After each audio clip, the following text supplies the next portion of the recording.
This is an exclusive presentation from Federated Media. Unholstered.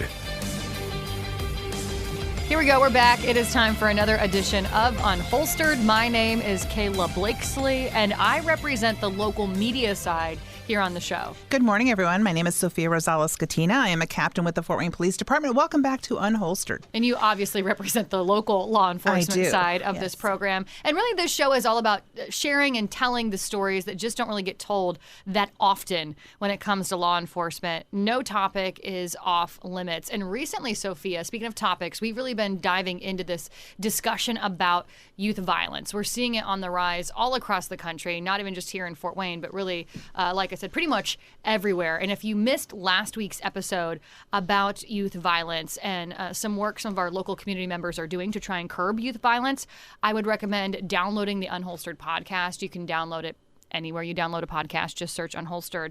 But I know that you brought in two special guests today from the Fort Wayne Police Department to continue that conversation. Yes, it's an important conversation that we're having here because it's been such a issue. I would say in the last few years, we've seen continual youth violence, but this year it seems to be like really hitting us really hard early on.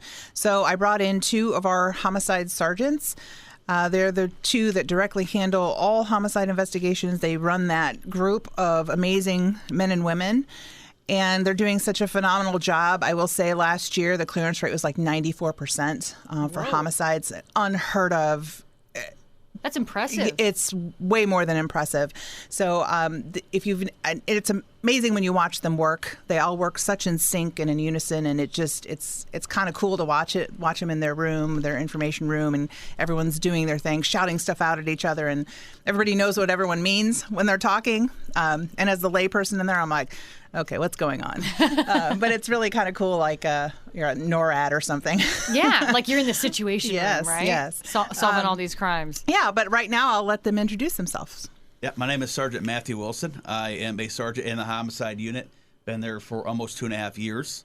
And this is my partner, Sergeant Wilkins. I'll let him introduce himself. Sergeant Wilkins, and I'm the new guy. I've been there for about 4 months. Oh, welcome. Congratulations. Thank you. Yeah, Matt, you've actually been here on Unholstered before. Yeah, I'm an old pro. Yes, exactly. Dave, this is your first time. It is. I was detective with the gang unit for about 7 years, and then vice narcotics, and then I got promoted. So. When you got promoted for the gig, you didn't realize this was going to be part of it, did you? No. It's new. How did you getting this new role come to fruition? I've been a sergeant for about 2 years now, and so the opportunity arose when Sergeant Klein left. That Sergeant Wilson called me and says, "Hey, I think we'd be a good fit. I like your experience, and let's see if it works out." And so far, it's been a good marriage. So Matt, you were promoted, right? Yes. And then David came in essentially doing your old job. So the homicide unit consists of 10 detectives Okay. and 2 sergeants to manage them. So my old partner went on to bigger and better things, so we had an opening within the unit. And so with that opening, I had the ability as well as the unit to pick who would replace the older sergeant. And Got it. so Sergeant Wilkins was an obvious fit for us, and he's worked out great ever since he's come up. And I think it's a testament to knowing how someone works because, like he said, he's been a sergeant for 2 years now. That's correct. So it's not like you're looking at just his sergeant work. You're looking at his work prior to being a sergeant. Like, what has he done? What has he accomplished in his career? And leadership doesn't always come with a title. So you look for those leaders who are really up-and-comers, and you identify them, you see what they are, you give them a chance. And so far, he's exceeding, I think, expectations. I think they both absolutely. are. Because you are a newer sergeant as well, That's right. Matt. That's so right. I think it's just a testament to the leadership abilities in the general ranks that we have that are coming up. Well, I'm so glad you're both here so we can continue this conversation about youth violence. And I actually, Sophia, want to circle back to something that you said. You said youth violence is, quote, hitting us hard early on. What did you mean by that? Do you mean specifically here in Fort Wayne, or again, is that a trend that folks are seeing all over the place? I specifically meant here in Fort Wayne. We've had a handful of homicides, but they've all been younger people. So that's what I meant. Generally, we see this trend more trending towards the summer when youth are out of school. They've just got more time on their hands, those kinds of things. We see an increase in homicides during that time period where it warms up. Right now, we're seeing it in the middle of winter. So although it has been kind of warm out. I was just going to say, okay, this does sound crazy. We've had a pretty mild winter. Yeah. So is that a factor? It probably could be, yeah. So more people are out as weather is warmer. I think more people kind of tend to be outside and interacting as opposed to when it's 20 below here with wind gusts that they're inside and sheltered. Okay, I think this is an important question. Obviously, you're both with the homicide team there within the Fort Wayne Police Department. So when we say youth violence, are we talking just specifically homicides here? Or are we talking all things like stealing, theft, burglary? I don't know. What falls under the category, I guess, of youth violence? For us in our unit, we work not just homicides, but we work gun violence. So if you get shot in Fort Wayne, there's a high likelihood that we are going to be investigating it. So not only just homicides, but people don't understand how many people are shot that do not result in homicides and how many victims that we have out there. So last year, we had 28 homicides. The year before, we had 22 homicides. But we had hundreds of shootings. Those rarely ever make the paper. You don't see those, but those victims do exist. So when we talk about youth violence or even young adults, we go 22 and under, that's where we're talking youth violence and young adults. That's generally where we're looking at the age of our offenders and or victims. So Sophia just said it, we're kind of seeing more of this youth violence hitting earlier on here. Aside from the weather, do we know why? Because certainly you're talking to a lot of these young people, right? I mean, what are you both hearing? Last year we had 93% of our homicides committed by guns. This year is no exception. So we've had 5 homicides in the city of Fort Wayne, all of them related to gun violence. The max age we have is 21 years old for a victim down to 14 years old. Jeez. So it falls into just averagely what we see in years past. So when we talk about violence, that's what we mean is we're seeing guns and we're seeing them in younger adults and or juveniles' hands. How, specifically the juveniles, how are these young people getting their hands on these guns? Kids, of course they steal them. They can't buy them, so they usually it's out through thefts and stuff like that, burglaries and stuff like that. So when we tell people to lock their guns up, it's not just to lock your guns up. It's to protect your guns from, if somebody breaks into your house, then you definitely want to protect those firearms from getting on the street and being part of a crime or something like that. So I'll take it one step further.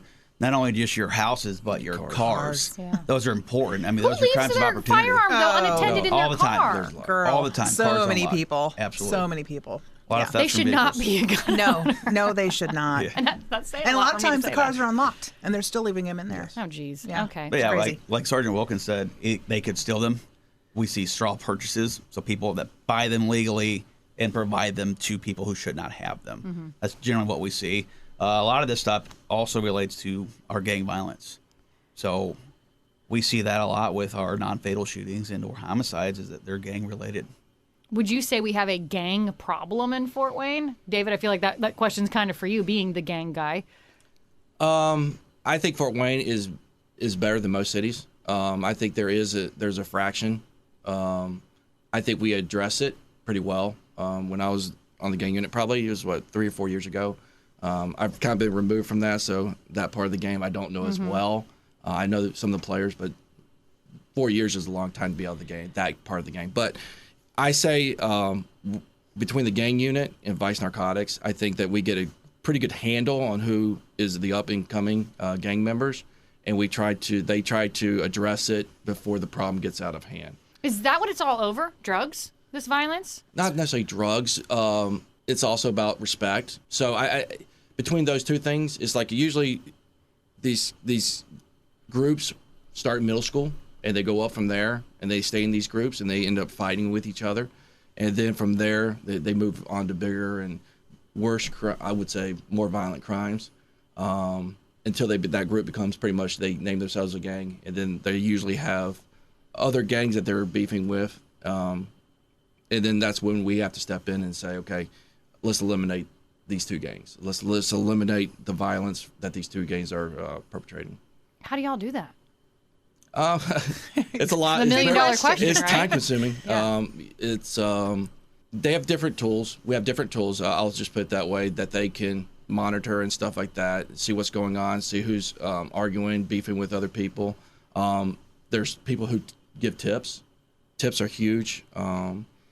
There's people who are in constant conversations with officers that they have a rapport with, that they will actually give information, say this is picking up and it might be a problem.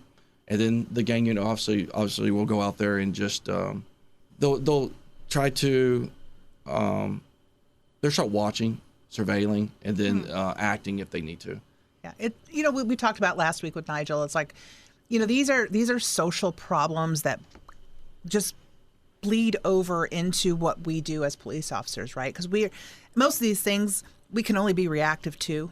A lot of these things we can try to be proactive, but man, it's really hard because you have to have people telling you information. And while we might have a couple, we don't have a lot, especially when it comes to this kind of thing. So when we talk about these problems and we talk about policing and all this stuff, these are just issues that that are landing on our door that aren't police issues. These are social issues, and this is where community is so important. And this is why we had Nigel on, and next week we'll have Amos Norman and Mario Moraz from the Y, and getting into the youth and making those connections with these kids to know that they don't have to turn to the gang if they need a family outside of the one they have that they're not getting what they need from. This is where community is so important, and that's why, this isn't police responsibility. We are enforcers of the law. We are not social workers, but that's been laid at our door to handle. It is, and I feel like y'all get blamed when it isn't, we quote, get blamed handled. If we do good, we get blamed if we do bad, and we are in a no-win situation sometimes, and that's what makes policing so difficult for us, because we want to help. We don't want to have to go to someone's house and tell them their child's been murdered. I mean, how hard that is to watch people just completely just melt down. I've done it a couple times in my career, and I hope I never have to do it again. It's heart-wrenching, especially as a mom myself, and these are fathers. They both have children. For folks who don't live around here per se, Fort Wayne's divided really into like 4 quadrants. We have northwest, southwest, northeast, and southeast. Then we have, downtown, obviously, smack dab there in the middle. Speaking specifically of the gangs, is there an area, perhaps one of those quadrants, where we see more of this violence than others? Well, this year it seems to be happening in the northeast side of Fort Wayne, but we all know that a lot of the players in this game are from southeast, which is where I command, right? So it's more minority, lower income on certain parts of southeast, but we do encompass a lot of downtown as well. But everyone's moving around. It's nomadic, right? And they don't stay. We have cars. We, have friends with cars, so we can move around the city. So this affects every quadrant, honestly. Shootings happen all over the city. It's not just relegated to one. Do we see more in some areas? Yeah, we do. But make no mistake, it's everywhere. Yeah, that's a good point, too, because I think we all like to say, oh, well, it's not happening in my backyard. It's over there with those people. Yeah. No, it's everywhere. Which then makes your jobs even harder. Yeah, it is absolutely everywhere. Murder or crime is not in one quadrant. It's everywhere. It just happens to be northeast for now, but it's still very early. We're in February. We go up, we go down, but averagely speaking, it is a little unusual to have them all northeast at this point, but it's early. It's February. Yeah, I'm really putting you on the spot here because, again, speaking of this trend, and I just find it fascinating that you just said it already trending ahead of the game. Do you have, again, like on paper statistically where we are now compared to where we were in, 2023 or even 2022?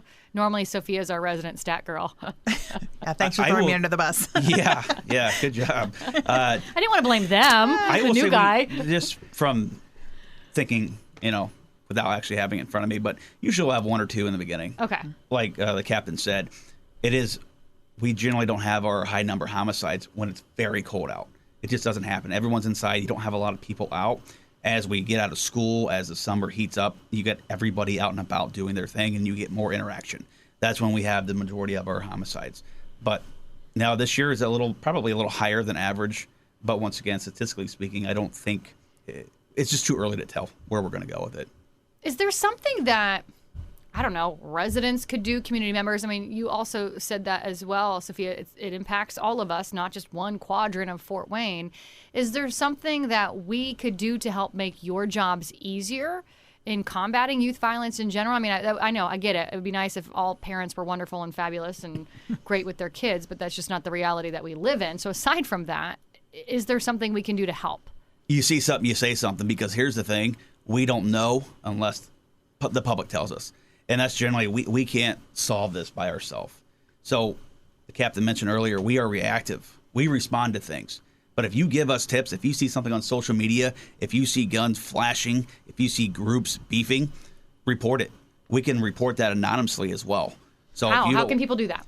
We have a Crime Stoppers, and we've had that for a great many number of years. You can remain anonymous. You are assigned a number, and we reach out and coordinate with you through that number. So you don't have to identify yourself at all, and nobody has to know anything, but those tips are important. I mean, we would not be where we're at and have the success without the public. Is it hard getting those tips, though? I mean, is it hard getting witnesses to come forward and say, you know, I saw Jimmy shoot so-and-so? Like, do you get a lot of that or no? Oh, you have to pull teeth? It's tough, and there's a lot of reasons that make it tough. I mean, you're talking about a major crime, a violent crime that happened, and somebody's reporting on that or might have to testify.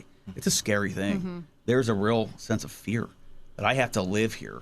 What can happen to me? Retaliation. Exactly. Yeah. And it does happen that we have witness intimidation that occurs in homicide cases. But I think we do a good job as a city, as a community. We report these and we can remain anonymous. We can work with those people that do want to come forward the best that we can.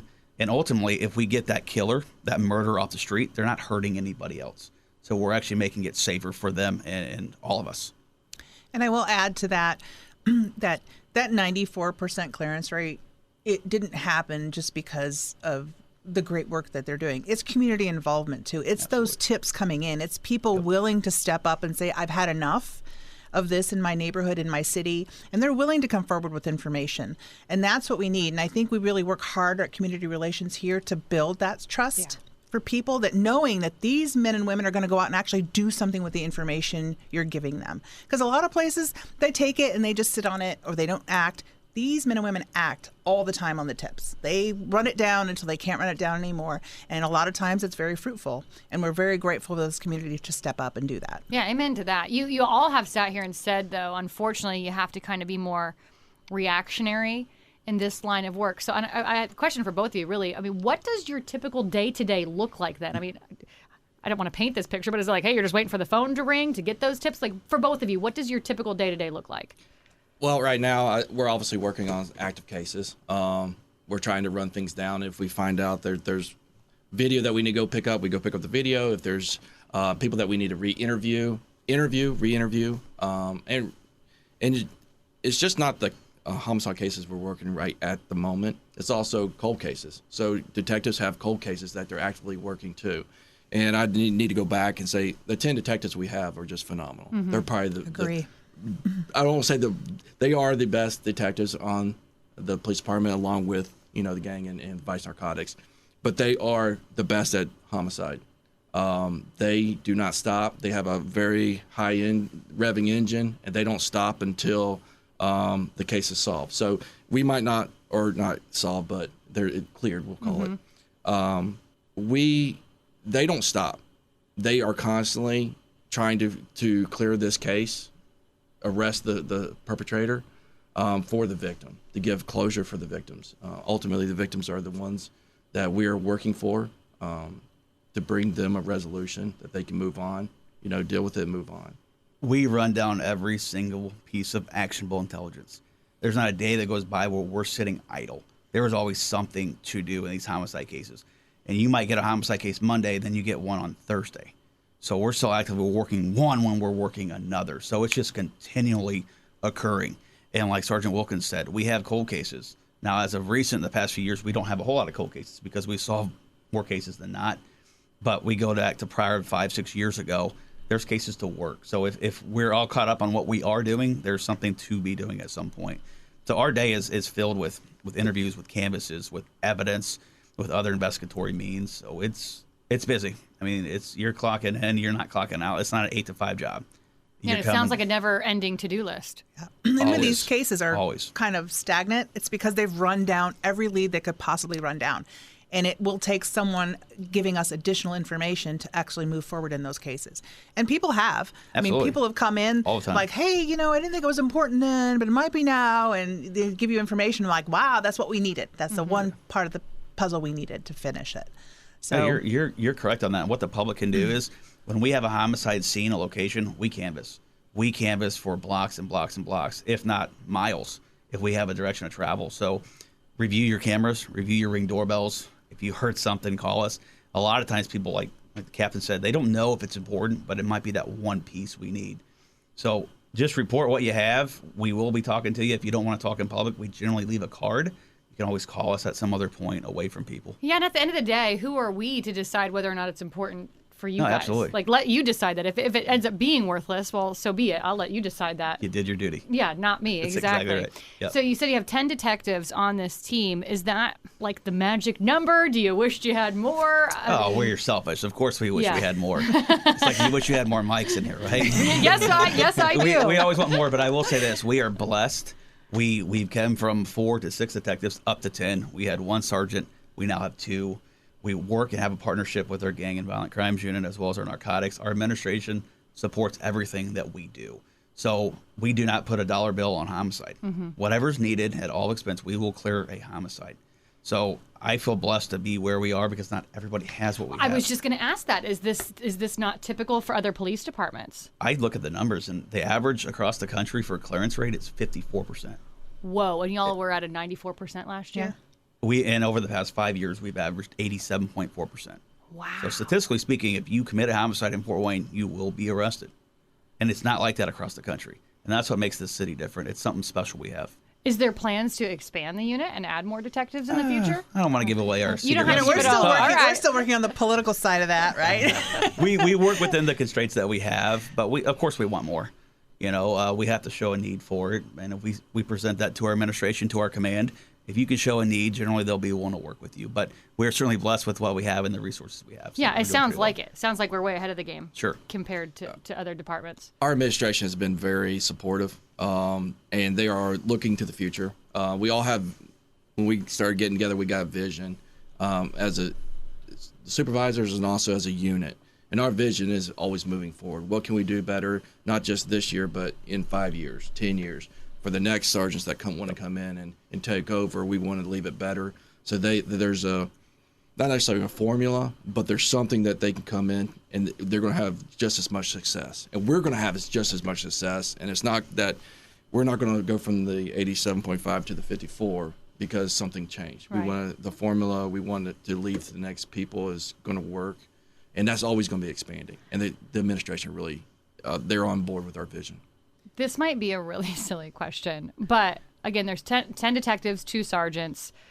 I mean, you just said that you kind of all get together and you've talked about this vision and this trajectory that you have. But how does that work? A case rolls in, and Matt, are you like, okay, Dave, you've got 12 cases on your desk, so we're going to give this one to Rob? Like, I don't know. I don't know if that's a silly question, but how does this work? How does I'll give you 2 divvy words up? to describe how it works. Okay. Teamwork. Yeah.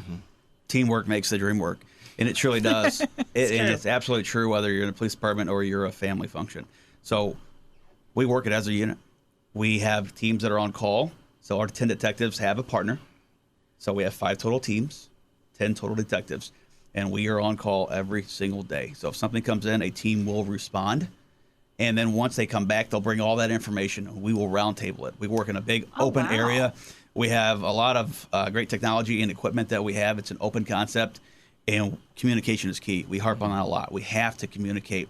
I don't know what you're thinking, but if you have an idea, let us know. So every single detective and every sergeant knows the case inside and out, and they're able to offer their experience and their ideas. And with what we have, we work the case. We work it as a team. There are no lone wolf detectives. We just don't do that, and the philosophy has worked out very well for us. Why do I have that perception that it is more like lone wolf? Because you watch Law and Order. Yeah. And then you see SVU these 2 detectives clearing every case that comes down the pike, and there's only 2 of them doing it. But that's not at all how it That's not how we operate. Not anymore. But if you go back to years where Yes. we've had lower clearance rates, not as successful, we operated like that. Yeah. And there was some vision saw a few years ago, and we've changed that formula.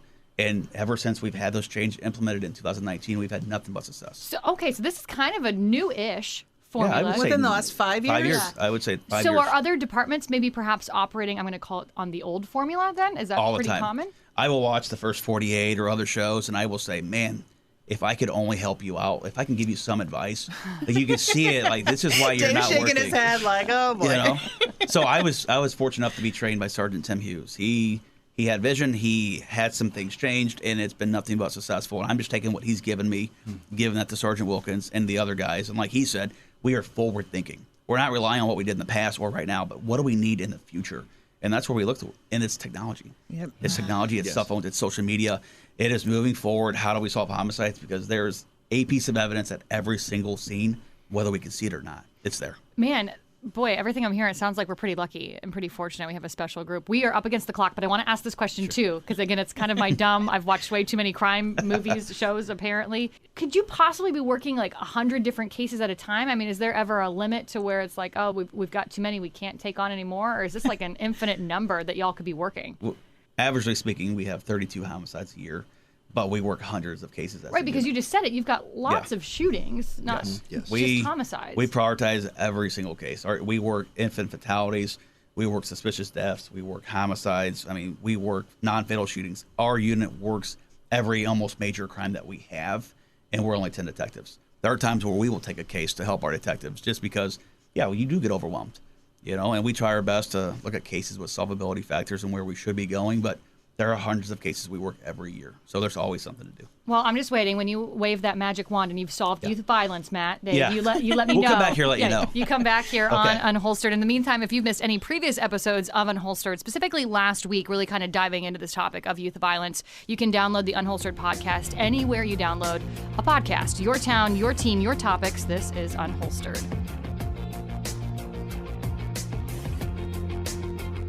Thanks for listening to Unholstered. Be sure to subscribe on Spotify, Apple, Google Play, or wherever you listen to podcasts. Just search Unholstered.